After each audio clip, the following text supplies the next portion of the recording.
पिछले साल पूना शहर को दूसरा सबसे सेफ सिटी के रूप में हमारे एनसीआरबी ने करार दिया। एक सर्वे होती है इंटरनल, लेकिन हमारी इच्छा है कि इसे सबसे ज़्यादा सेफ नंबर 1 पे आना चाहिए पुणे शहर को। और लगभग अभी तो 50 लाख जगदीश जी बता रहे थे, लेकिन मुझे लगता है कि यहाँ 60 लाख के आसपास के बहुत सारे स्टूडेंट्स यहाँ पे आते हैं जो रजिस्टर्ड नहीं होते हैं। बहुत सारे लेबर फोर्स बाहर से आते हैं, जो कि टेम्पररी आते हैं, 2-4 महीने रहते हैं, काम करके जाते हैं। लगभग 60 लाख की आबादी जो हमारा जो पुलिस का लिमिट है वो यहाँ मुझे लगता है हमारा जो असेसमेंट है 60 लाख का बड़ा शहर है।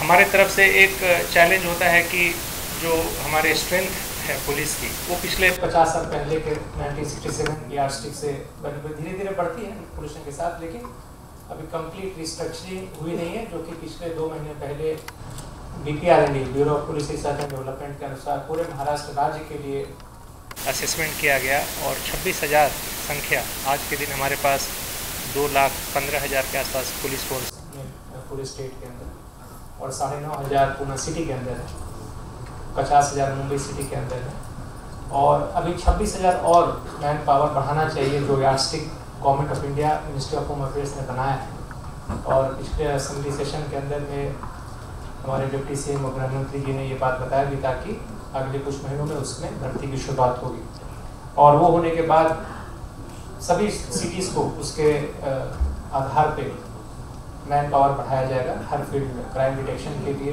ट्रैफिक के लिए, साइबर क्राइम्स और बाकी सभी फील्ड्स में। अगर पुणे के 4-5 मुद्दे मैं लेता हूँ अगले 25 सालों के हिसाब से, तो ट्रैफिक हमेशा सबसे एक महत्वपूर्ण मुद्दा रहेगा। हर पुणेकर इस बात से एग्री करेंगे कि ट्रैफिक एक बहुत ही एक अर्जेंट मुद्दा है। अगले 7 महीनों में जो जितने भी मेजर कंस्ट्रक्शंस के काम चल रहे हैं PMRD के द्वारा और कुछ PMC कुछ अलग अलग एजेंसीज काम कर रहे हैं, मेट्रो हो या फ्लाईओवर्स के हो, रोड वाइडनिंग हो, 15 अगस्त का एक डेडलाइन है कि शायद तब तक अधिकांश काम खत्म हो जाएंगे। तो अभी रोड के अंदर बहुत सारे तोड़ फोड़ या रोड को ब्लॉक किया गया है काम टाइमली कंप्लीट करने के लिए। वो काम होने के बाद ऑटोमेटिकली 50% इम्प्रूवमेंट जो है चैलेंजेस जो ट्रैफिक के ऑब्स्टिकल्स हैं वो कंप्लीट होंगे और बाकी 50% जो है पुलिस फोर्स का जो इन्फोर्समेंट है और म्यूनिसिपल कॉर्पोरेशन का भी इसमें असिस्टेंस करता है, वो हमें असिस्ट करते हैं। हमारे बहुत क्लोज कोऑर्डिनेशन में हम PMC के साथ काम करते हैं और PMRD के साथ, तो उसका फ़ायदा मिलेगा। तो 1 साल का अगर हम रोड मैप देखें तो एक बहुत ही ड्रास्टिक चेंज पॉजिटिव वे में आ जाएगा ट्रैफिक के अंदर। अगस्त ऑनवर्ड्स बहुत ही स्ट्रॉन्ग अपना इम्प्रूवमेंट होनी चाहिए। सेकेंड चैलेंज अगर देखा जाए तो अभी बढ़ता हुआ साइबर क्राइम्स, ये मैं नए चैलेंजेस की बात कर रहा हूँ, पुराने जो है वो बाद में टच करूँगा। पिछले साल 2023 के अंदर लगभग 26,000 कंप्लेंट्स हमारे पास साइबर क्राइम्स के आए इस शहर में। पिछले 6 सालों में साइबर पुलिस स्टेशन की स्थापना हुई पूरे राज्य के अंदर। मुंबई शहर में 5 हैं, हर रीजन वहाँ पे होते हैं, हर रीजन में एक। लेकिन उसके अलावा जितने भी जो दूसरे शहर या दूसरे जो डिस्ट्रिक्ट्स हैं वहाँ एक साइबर पुलिस स्टेशन बनी हुई है। पहले के ज़माने में तो वो भी नहीं होता था क्योंकि पुलिस स्टेशन के लोगों को ही बताया जाता आप तपास करें, लेकिन उनके पास एक्सपर्टीज नहीं होती थी। लेकिन पुणे ऐसे बड़े शहर में जो कि IT का हब है, देश के जो 3 सबसे बड़े IT हब से उसके अंदर पुणे को एक माना जाएगा और बहुत यहाँ पे जो ऑनलाइन ट्रांजेक्शन्स या ऑनलाइन जो सोशल मीडिया से रिलेटेड एजुकेटेड सिटी है, तो ऑटोमेटिकली यहाँ पे डिजिटल जो हमारा इन्वॉल्वमेंट है सभी पुणेकर का वो काफ़ी हाई है डेंसिटी के हिसाब से। तो एक पुलिस स्टेशन रहना जिसमें 125 लोगों का स्ट्रेंथ है वो कम होता है, लेकिन आने वाले समय में हमारे पास 5 जोन्स हैं। आने वाले समय में 5 हर जोन के लिए एक पुलिस स्टेशन होगा, तो हमारे पास 5 साइबर पुलिस स्टेशन बनने वाले हैं अगले कुछ सालों में। तो जो हमारा इन्वेस्टिगेशन होगा ऑलमोस्ट उसकी स्पीड 5 टाइम्स बढ़ जाएगी। लेकिन ये चैलेंज आने वाले समय में बढ़ता ही जाएगा। पुलिस का एक काम है, लेकिन साथ में जो अवेयरनेस कैंपेन है, लोगों के अंदर खुद का जो एक विजडम होना चाहिए कि आप ग्रीड लालच से बचें, नंबर 1। नंबर 2 जो बाकी जो चीज़ें हैं friendship in under inverted comma, उसके अंदर में भी बहुत सारे चीटिंग्स होते हैं ऑनलाइन के अंदर, सेक्सटॉर्शन के केसेस है, बहुत सारे तरह के पेपर में आप पढ़ते होंगे। तो पुलिस का 50% रोल है और 50% रोल पब्लिक का खुद का है। अगर आप खुद थोड़े से केयरफुल रहेंगे बहुत ज़्यादा ऑनलाइन जो भी आपका जो इंटरेक्शन है ऑनलाइन, वो ट्रांजैक्शन इकोनॉमिक हो या सोशल इंटरेक्शन हो, उस पर अगर आप थोड़ा लगाम लगा के रखेंगे, अपने सिक्योरिटी का ध्यान देंगे कि वो दूसरे तरफ जो बंदा है वो वाकई वो जो दिखा रहा है वो है क्या।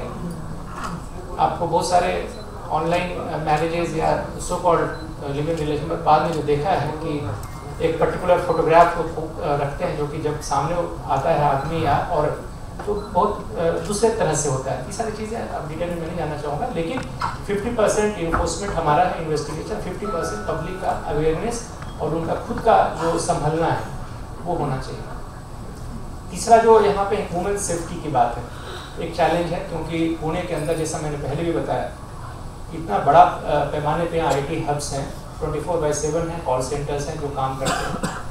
लेडीज़ का मूवमेंट रात में भी होती है क्योंकि उनके 24/7 के चलते hours of working late night का भी होता है, अर्ली मॉर्निंग का भी होता है। उसके अलावा 4 लाख स्टूडेंट्स यहाँ पे पढ़ते हैं, MPSC हो, UPSC हो या बाकी जो कॉम्पिटिटिव एग्जाम्स हैं, उसमें बहुत सारे बच्चे हैं, बच्चियाँ भी हैं। तो इस प्रकार एक बहुत ही एक चैलेंज हमारे लिए है और हम उसको कोशिश करते हैं कि मैक्सिमम सिक्योरिटी दें। अगले 25 साल में वो संख्या बढ़ती जाएगी। जिस तरह से यहाँ पे IT का या बाकी आने वाले और भी सेगमेंट्स हैं जिसके अंदर वुमेन वर्कफोर्स की संख्या ज़्यादा होगी, तो वो चैलेंज हमारे पास बढ़ता जाएगा। उसके लिए अपने पास बहुत पुराने जैसे बडी कॉप कंसेप्ट था, अभी दामिनी पथक के कॉन्सेप्ट्स हैं और हम लोगों के साथ डायरेक्टली इंटरेक्ट करते हैं, अपने व्हाट्सएप नंबर्स हो या अपने 112 का हो, 100 का हो, तो उसके अंदर अपना रिस्पॉन्स मैकेनिज्म इस तरह हम बनाना चाहते हैं कि 3 से 4 मिनट के अंदर कोई भी कॉल आने के ऊपर हम उनके रिस्पॉन्स कर सकें। उसके अलावा जो जनरल जो हमारे पास क्राइम के जो पैटर्न है, जो अगर देखा जाए तो काफ़ी कड़क कार्रवाई की जाती है, चाहे तो MCOCA की कार्रवाइयाँ हो, MPD की कार्रवाई हो। बहुत ड्रैकोनियन, बहुत मजबूत कलम है ये सब, जिनके अंदर वर्षों वर्षों तक जो आरोपी है बाहर नहीं आ सकता, जो काफ़ी जो हार्डेंड क्रिमिनल्स हैं या जिस तरह का अगर स्थानबद्ध भी हम लोग करते हैं उनको अगर इसके अंदर जेल के अंदर 1-1 साल तक उनको बेल नहीं मिलता है, वो प्रिवेंटिव एक्शन। अगर वो संख्या देखें तो पिछले कुछ सालों में और इस साल में भी ऑलमोस्ट एक रिकॉर्ड स्तर पे वो काम की गई। आने वाले समय में भी वो उतना ही ज़्यादा एनर्जी के साथ वो काम किया जाएगा। 5वां मुद्दा है कि जिस तरह से मॉडर्न डेमोक्रेसीज होती हैं, वेस्टर्न यूरोप हुआ या USA हुआ, कनाडा हुआ या जो भी सेंट्रल यूरोप में भी आजकल काफ़ी अच्छे इम्प्रूवमेंट्स हुए, उन तरह के डेमोक्रेसीज के अंदर एक पीपल फ्रेंडली पुलिसिंग का कंसेप्ट है। मतलब एक राजा हो और दूसरा प्रजा हो, सब्जेक्ट, वो चीज़ों को हम पीछे छोड़ना चाहते हैं। वो इंटरेक्शन इस तरह का हो कि कोई भी व्यक्ति, अगर महिला भी, अगर उसे कोई प्रॉब्लम हो और शाम में 6 बजे के बाद भी अगर उसे जाना हो कि कंप्लेंट देने के लिए उसके कुछ चोरी हो गई हो या जो भी चीज़ हो, अगर वो बेहिचक अगर पुलिस स्टेशन में जाकर कंप्लेंट दर्ज कराते हैं, तो ये हमारे लिए एक बैरोमीटर है कि वो एक पुलिस स्टेशन का फंक्शनिंग या उस यूनिट का फंक्शनिंग अच्छा है, जहाँ पे अगर एक लेडी बिना किसी पुरुष के फैमिली मेम्बर्स के साथ अगर जा सकती है और अपना दर्ज करा सकती है अपनी FIR या जो भी कंप्लेंट है, एप्लीकेशन है, तो वो एक पीपल फ्रेंडली अप्रोच और सॉफ्ट स्किल अप्रोच जो पुलिस के अंदर जो वागणूक दिया जाता है, जितना हम पॉजिटिव कर सके, जिसके अंदर एक लोगों के अंदर ट्रस्ट हो, लोग के अंदर जो मन में एक धारणा बनी हुई है कुछ पिक्चरों को देखकर, कुछ टीवी सीरियल्स को देख करके या कुछ कहानियाँ सुन करके, कि एक बहुत ही जिस तरह से बोला जाए कि हार्श पुलिस फोर्स और बहुत सारे ऐप हो सकते हैं उसके अंदर में, अच्छे से बात नहीं करती, रूड बिहेवियर है, कंप्लेंट दाखिल नहीं करते हैं वो लोग, इंसल्ट करते हैं पुलिस के अंदर, घंटों घंटों बिठा करके रखते हैं, हमारा काम नहीं करते। ये सारी जो कंसेप्ट है उसको दूर करना वो हमारी जवाबदारी है। इसमें ओनर्स पुलिस के ऊपर है। हम किस तरह से अपने स्टाफ को एक सॉफ्ट स्किल ट्रेनिंग दें, जिसके चलते लोगों के अंदर भय नहीं हो पुलिस के। पुलिस और जनता एक दूसरे के खिलाफ नहीं है। We are working for you only. हमारा जो भी काम है या गवर्नमेंट जो हमें सस्टेन करती है डिपार्टमेंट को, तो ये आम जनता के सहूलियत के लिए, उनके सिक्योरिटी और सेफ्टी नेट के लिए वो हमें डिपार्टमेंट को उन्होंने क्रिएट किया और डिपार्टमेंट सर्वाइव कर रहा है। It's an age old department. वो कोतवाल के समय वो हजारों साल पहले से भी, क्योंकि क्रिमिनलिटी जो है ह्यूमन बिहेवियर एबरेशन है, वो आज भी था, कल भी रहेगा और कल भी था। वो कभी खत्म नहीं होता, उसे कंट्रोल किया जा सकता है और कम किया जा सकता है। अगर किसी भी सोसाइटी में आज का जो वेस्टर्न यूरोपियन सोसाइटी हो या अमेरिकन सोसाइटी हो, नॉर्थ अमेरिका के अंदर 100% क्राइम कंट्रोल कहीं हो ही नहीं सकता, क्योंकि वो एक जीन्स के अंदर एक बिहेवियरल एबरेशन है वो क्रिमिनलिटी का।